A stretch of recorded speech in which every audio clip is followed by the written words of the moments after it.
Ladies and gentlemen, you know what it is. Hip Hop Mike live from the crib in quarantine. And while I've slipped up a little bit on my workouts, this guy is more diligent than ever. I mean, constantly getting to it and an inspiration to myself as well as many others. Bricks Fitness is in the building. What up? What up? What up? What up? What's up, bro? How are you? Man, despite what's going on in the world, I couldn't be better personally. All right. How many workouts did you get in so far today? You know, It's currently 5 o'clock on the East Coast. Yeah, nah. I honestly don't work out as much as people would think, man. It's just my thing is consistency.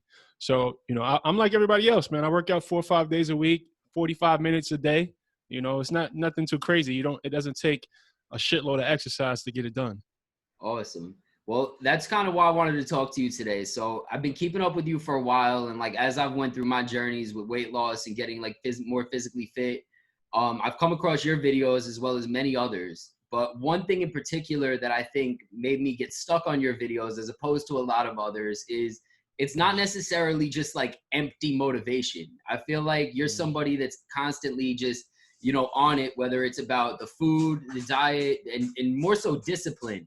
A lot of these guys that I see that do, you know, this motivational speaking when it comes to being like physically fit. Oh, my bad. Go ahead. Hold on, bro. Yeah. Hold on. No worries. Bad, bro. Because I had this.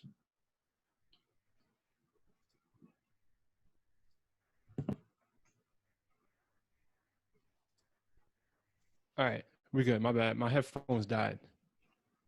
No worries. Yeah, there we go. Go ahead. Cool. All right. So I'm saying a lot of guys that I've seen online that do a lot of the motivational, like, you know, as far as getting physically fit, they're very like, you could lose this much weight in this much time, and all you have to do is just constantly work out. And for myself, as well as many others, I mean, it's a great way to kind of, you know, spark this like lifestyle, I guess, of a sort, but then it easily dies out when you lose that motivation. And you're somebody that no matter what, I think consistently has been able to follow through and show that this isn't something that's just like a get slim quick scheme, but like more so a way to kind of ease into this lifestyle that ultimately is really productive for a lot of people. 100% for anyone, to be honest. Yeah, and I think that's part of the issue is most people in the fitness industry, they've never experienced what it's like to struggle with weight or what it's like to struggle with body image issues or you know, emotional eating and that sort of thing. So it's unfortunate because they're creating this narrative that doesn't really tell the truth about the process. You feel what I'm saying? So I'm here to try to break up the pattern a little bit and just let people know, like, you can be kind to yourself. You don't have to overdo it. You can start by just walking. You can start by making small little changes that add up to some significant changes over time. But we got to get rid of that instant gratification desire. You feel what I'm saying? Because that's where a lot of us fuck up at. So I think the process is everything. Like, you know, in my opinion, like whether it's with radio, like I've done for some time, or I've been into pizza like the past couple months, but whatever it is, I think I've learned the question isn't so much of like, why are you doing something, but how can you go about doing it? And that fully engulfs the process. I mean, it's not like, oh, I made this pizza because it looks great and it tastes good. It's more so of like, there's a technique that goes into it and you really get the most enjoyment through the step-by-step as opposed to just like throw it in and take it out, you know? Yeah, So for sure.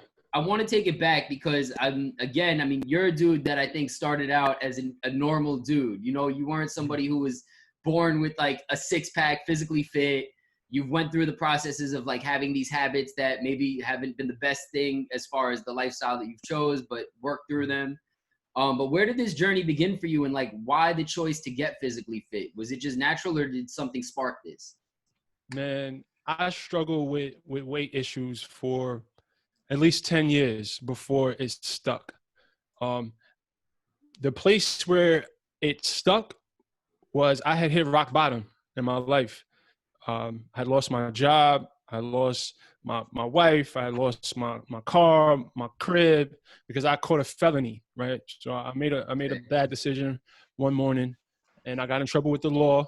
And this had put me in the darkest place in my life, bro. I was depressed. I was dealing with anxiety.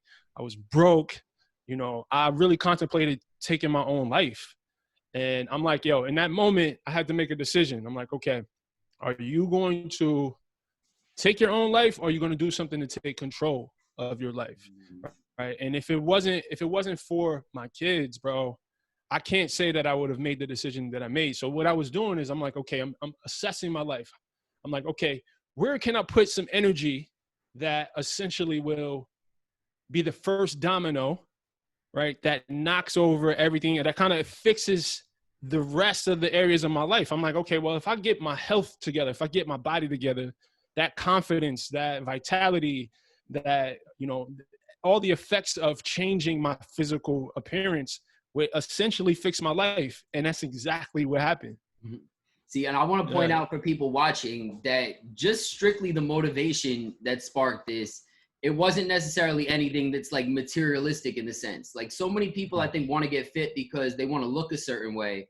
And if you're doing it for that reason, it's like you're never going to look like somebody that's in a magazine, because not necessarily that you can't be as healthy, but like everybody's unique in their own way, and the growth and just everything. It takes time to really get yourself to the best version of yourself.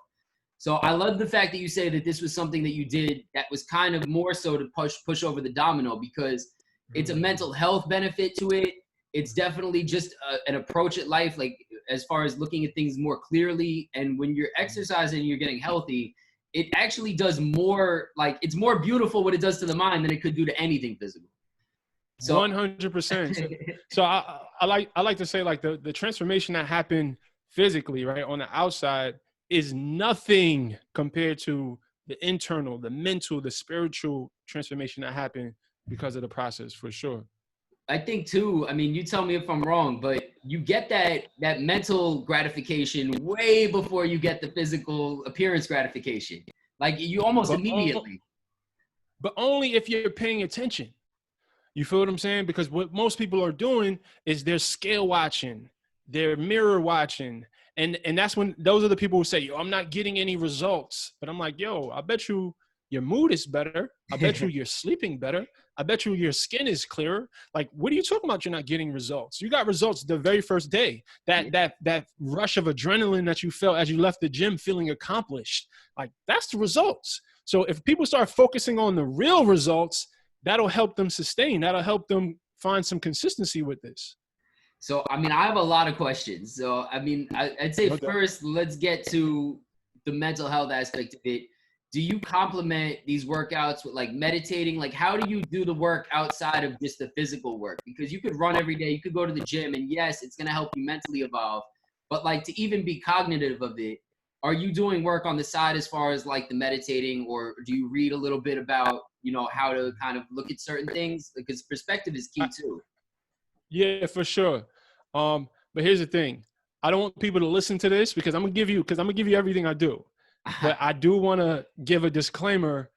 This was a process to get to this place where I'm doing all the meditating, I'm doing the yoga, I'm doing all the stretching, the flexibility work, I'm doing all the reading. That is something that happened over time. Initially, I just focused on cleaning up my diet, right? Getting control over my relationship with food, and just trying to find some sort of regularity with exercise. That's because, yes, because we're going to talk about meditation. I meditate every day, right? But I just don't want people to take that and be like, okay, then now I got to go to the gym. I got to meditate. I got to do this. I got to do that. Nah, just start with the basics. But yes, but to answer your question, I definitely meditate every day. I journal, which is another thing that helped me really strengthen or sharpen my self-awareness, which is key, right? It helped me strategize my life.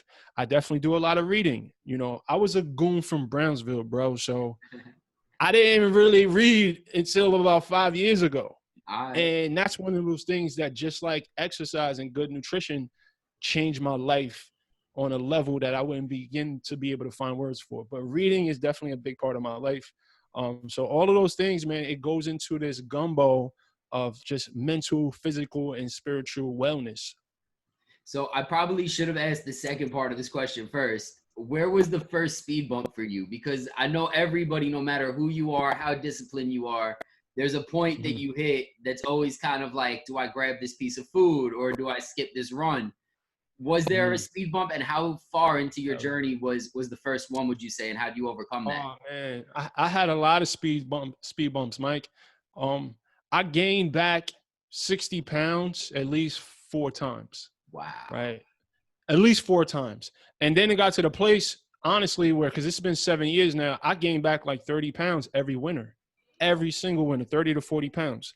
So, and that's because my approach was so aggressive, right? I didn't have much balance in my approach. I was afraid to have cheat meals, right? And I kind of changed the way that I think about cheat meals, but I was just broccoli, chicken breast, and brown rice. That's all I ate, right? And that approach was definitely, it definitely caused me to run into a lot of speed bumps because I would burn out. I would get tired of eating the same shit all the time. And I would binge, right? I would have these binges, bro, that were violent, man. Like I had some violent binges because like I said, I just didn't have any balance, man. And then I had injuries, and then I would have, vacations, or then I would have relationship issues, or I lose my job, or stuff like that. Yeah, so many things. Yeah, so many things would happen that would railroad me, right? But that's when the resilience had to kick in, because I fell on my face plenty times, bro. So when I say, 2013, that's when I stopped quitting. That's not when I stopped failing. You feel me? Because I still fail to this day. You just learn how to fall. Yeah, exactly. I just learned how to keep getting back up, and that's the key. See, so that's been the biggest struggle for me, because on my side, I kind of same scenario of like, broccoli, chicken, but then you get bored of it and you hit these kind of times that are tempting. But I noticed that as you hit these speed bumps along the way, they do less and less damage to the vehicle. You get what I'm saying? Like, yes. Now when I see the pizza, don't get me wrong, I still might slip up and take a bite, but like mentally I'm telling myself, I know that this isn't the move. And every time I look at something, it's kind of just like, all right, you second guess it. The discipline, how does that come into play? Because I mean, to gain 60 pounds back multiple times, how do you prevent that from becoming 70 pounds, 80 pounds, and then fully going backwards, So to answer the first part of your question, right? Discipline is a muscle, bro. And you have to train it. You have to exercise it. You have to develop it just like you would with any other muscle in your body. It's just a mental muscle. But to answer your question about how I just had to catch myself. And I also had programmed or I anticipated these roadblocks, bro. Like I anticipated them. So once I figured out, okay, I'm off the path. I've been off the path now for 2 months. It's just a decision, right? We have a bad habit of just over complicating things, right? I have people all the time ask me, yo, I fell off the path. How do I get back on? And I annoy the fuck out of them when I say, hey, just start back. You feel me? Like just start. That's it. Like there's no strategy to get back on the path. It's just an action of just doing it. Just do it. That's it. And it is easier said than done. But I think when you start looking at it the way that you did, because again, for me, I think the hardest time, the first time I really fell off, was because I was looking for this, gratification that comes from the physical. It wasn't necessarily about consistently having my mind in a good place. It was about like, I'm not looking the way I want to look. So like to get back on this road, it's almost like, all right, well, I went on a road trip and I tried to get to California and we made it to Jersey. It's like, but like, not for nothing, if you look at it in the way where it's like, you know what, we made it to Jersey, but we saw some cool stuff along the way and I want to see what's past Jersey. It's like, you have to really have that mentality that's going to push you through. And it's never going to come from looking at just the overall physical. Nope. That's the last thing that's going to sustain you on this journey. What other speed bumps would you say you've hit? Like, was there a point where you physically did get to a place where you were happy with how you looked and slipped up, or has it always kind of been the mental thing for you? So I'd be lying if I said that me doing, this whole social media thing and YouTube wasn't a big help for me, because that's a big level of accountability. Okay. My body is my brand. So from that perspective, it was always like I have to stay on top of things because this is my life, my livelihood. So my situation is a little unique in that aspect. But I definitely got complacent a few times where I'm like, yo, I got my top 2 abs showing. You feel me? I was a fat boy, but that was before I really, truly changed my relationship with food. And I truly changed the way that the energy behind when I would eat, right? So for instance, I had somebody on my IG live yesterday say, you know what? I just treat myself when, if I'm doing good, I'll treat myself to some cake and ice cream. And I said like this, all right, I'm not a person that's going to tell you not to eat cake and ice cream, right?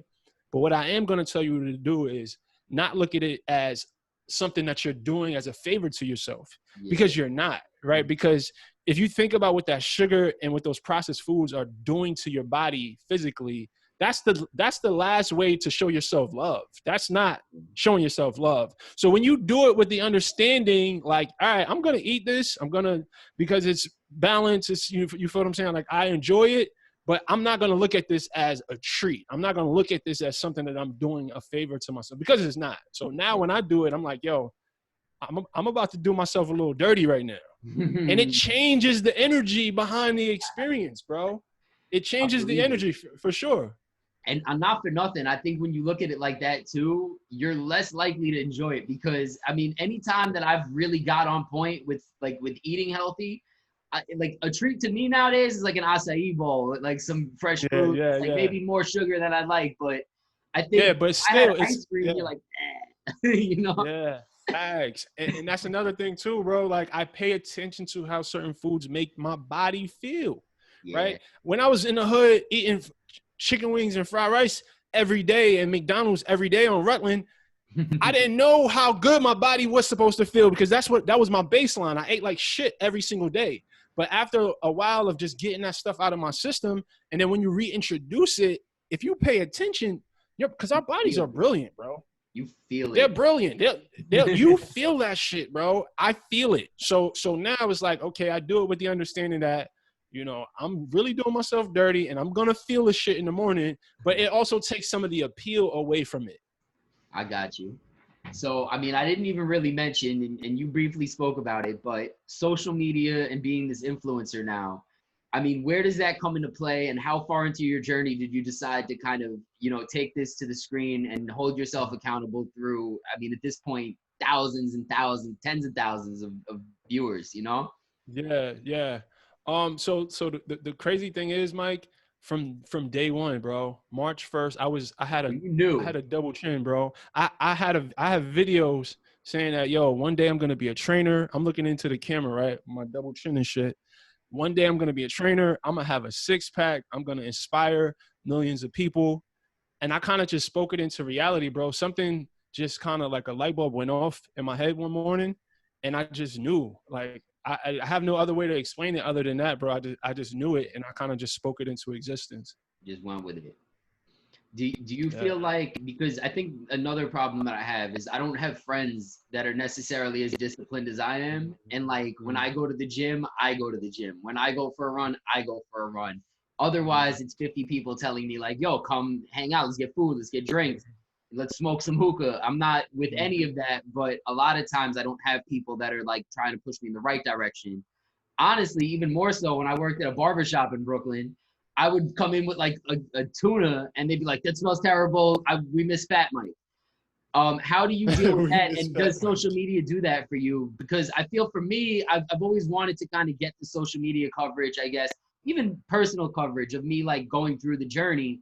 But at the same time, I'm always very nervous that like, all right, if I fall off, everybody's going to see it. And that's how the accountability works. You feel me? It's that like pressure of, I got to show up, that helps you to show up for yourself. Do you have friends though that you've kind of gotten together with to do this, or has this been solo dolo most of the way? So honestly, bro, I was so obsessed with this mission that if you weren't on some healthy lifestyle shit, I couldn't fuck with you. Peace. Like, yeah, I had to draw a hard line in the sand with that, because this was my vitality. This was my health. And I know how influential people are. And especially me, bro. Like, I'm very go with the flow. Like I'm a free spirit. And if I got the wrong energy around me, I already know I'm gonna get sucked in. So I had to really, create a hard boundary with that until I was strong enough to, be more solid in those situations. But I tried to surround myself with people who was on the same vibe as me. Whether that was in person or online, that I just created a new tribe. And it worked out for me, bro. Mm-hmm. Well, did you ever expect it to work out this well? Because I'm sure when this was starting, and like a lot of people that are watching this now, they're not as fortunate as us where they can really make a living doing what they love. Mm-hmm. Did it surprise you when it got to the point where you were able to maybe quit a regular job or like stop, whatever hustle there was to be able to completely dedicate the life to fitness? I wouldn't say I was surprised, man, but I'm just so appreciative. I had a vision, bro. I hate to sound all woo-woo, but I had a vision. I had a goal. I would speak it into existence every day. Even when I didn't believe it myself, I would say to myself, like, yo, you're going to be, an influential person in people's lives. You're going to touch the lives of millions and millions of people. And eventually that became true. But I was kind of forced into it full time because, like I said, I caught a felony and I lost my job. So I didn't want to be in the streets. I had to for a period, but I knew that's a dead end. Yeah. So this had to work for me, right? So that's a very high level of accountability and some motivation to get shit done. For real, man. And I give you a lot of credit. I mean, I'm coming to y'all live from Bushwick right now. And I'll tell you one thing that I know for sure about being in Brooklyn, especially this area of Brooklyn, Bushwick, Brownsville, East New York, Bed-Stuy. It's not necessarily something that's integrated into the community, into your life. We don't have the best gyms. Most people around us, if they're fit, it's because they just came home. And the food, I mean, how many healthy meals can you get at Kennedy's? So, like, the odds being against you, man, and for you to be able to, like, not just acknowledge it, but actually take the steps to follow through and cut ties with things that were dragging you down, I give you a lot of credit, bro. Thank you. Yeah, it was tough, bro, but, when we talking about life or death, bro, you got to get it done. Well, I mean, now that you've kind of reached, I mean, I'd say you reached your goals. I'm sure you've set new ones, but what would you say is the ultimate, like, I mean, satisfaction that you would get from all of this? Like, is it going into bodybuilding? Is it opening a gym? Like, ultimately, now that you've kind of hit your health goals, you're able to maintain this lifestyle that you enjoy. Where is it from here? So it's no longer about me. You feel me? It's no longer about me. It's about the people who I was born to serve. So my first goal is to be a part of 1,000 people's full body transformations. So I bought 1,000transformations.com, 10,000transformations.com, 100,000transformations.com. I bought all those URLs because those are some goals that I'm working towards. And the thing is, like, obesity is one of the biggest issues that plague society. You feel me? So that's a lifelong mission. I'll never get to the place where I'm like, yeah, I've reached my goal. But I just think about if I can change one life, if I can touch one life, if I can change, especially men, right? Because that's where most of my audience is. Think about the impact that one transformation may have on that family, on that block, on that community, on everybody that one person knows. So if you think about the impact of 1,000 transformations or 10,000 transformations that I had something to do with, that's where I get my fulfillment. You feel me? That's what drives me every day. Nah, and that's dope too, because I didn't even look at it like that. But like, you figure if one person, like shout out my friend Noble, he got really healthy. We kind of came up together at the same time, like fitness wise. And he's a dude that's just completely followed through and like, went crazy with it. And anytime I'm around him now, it's like, well, how did you do that? How did you do that? And the first thing, I mean, I'm sure he'd say, like the same way I would, is, well, you got to check out this guy Bricks, watch the step-by-step, or, whoever it may be for you. Everybody kind of gravitates to different people through different energies. Yeah. But I think just the fact that if you spark one person to really follow through and do it right, it's not like something that's negative, like hustling. You don't really want to tell a lot of people how you figured out, how to get this or that. Yeah. When it comes to this, I think it's one of the best things you could possibly ever brag about. Like if you're going to brag about being healthy and being like mentally aware. Facts. That's a fact. So 1billiontransformations.com is on the way. Let's get it. Let's go. I guess my last question for you is, I mean, you say you have kids, right? Yes, sir. How much are you on the kids, and how much freedom do you give them to learn for themselves? Because I don't have any kids, but I'd imagine that's a tricky thing to balance as a parent. Yo, that's a brilliant question, bro. That says a lot about the way that your mind works. That's a struggle, bro. And I've learned, because just my parenting style, because I have to touch the fire type of person in order to know that it's hot. It's important. And I know, and I know the value of experiencing things on your own, especially when it comes to kids, because you could talk to them till you're blue in the face. Yeah. Most of the times they're not going to listen to you, right? So my thing is, I make suggestions, and then I live the example, and then I find a balance between what they want to do and what I want them to do. Yeah. You feel what I'm saying? I found a middle ground there, and that's my approach. I don't want to be the healthy eating Nazi. You feel what I'm saying? Like that's not how I want my kids. The quickest way to get an unhealthy kid. That's a fact. That's a fact. So I kind of let them do their thing, and I help. Like I said, I meet them in the middle with it. So for the most part, they're happy with that approach. They appreciate the give and take. Yeah, you see, not for nothing, man. Like, I grew up, my father used to sell mattresses, and he never wanted me to sell mattresses, and that was the only thing I wanted to do. So I think I wish he was into fitness, because if he was like, don't touch that workout equipment, the first thing I would have did is pick up some weights, you know? So that's what's up, man. Well, I appreciate you taking the time today. How can people like support everything you're doing? And I know you do other stuff, like as far as they could purchase, is it merch or supplements or anything? Yeah. So I have an online coaching business, right? So I do one-on-one coaching. I have an accountability group, which I think is the best value right there, right? It's called the Bricks Fitness Insiders. You go to bricksfitnessinsiders.com. That's Bricks with an X, BRIX fitnessinsiders.com. I do everything. You can find everything. If you just Google Bricks Fitness, right? I'm Bricks Fitness on all social media platforms. That's where you can find all my stuff. You know the vibe. Awesome. And I'm going to attach some down in the comments. So you have to click the links, follow on Instagram, on YouTube. Make sure you subscribe.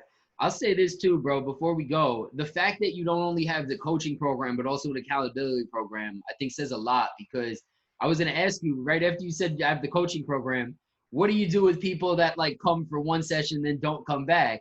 It's like, maybe I'm not ready for the coaching, but come to this accountability. Yeah, facts. Yeah. And I'm working on, and I'm also working on a transformation mindset course where I'm teaching the psychology of weight loss, which no one's teaching, because that's really how you get this shit done, is by, get in the right mental approach. I don't almost argue to say it's all mental, like so much of it. At least 95% of it is mental, bro. For sure. And that other 5% is how you eat. So Facts. Well, Bricks, thank you so much, man. I'm sorry I was running late today. I'm an asshole. For anybody watching this, I fucked up and was making pizza with Nino, which is so anti everything we've spoken about today. But if y'all want to keep up, feel free to look at the comments, the captions. I'm going to have all the links. And again, man, thank you so much. I'm sorry I was running late, and I appreciate your time. That's all good, bro. It's all good. It's all good, man. I appreciate the interview, bro. My man. Thank you so much. I hope you have a great day. You too, man. I'll talk to you later.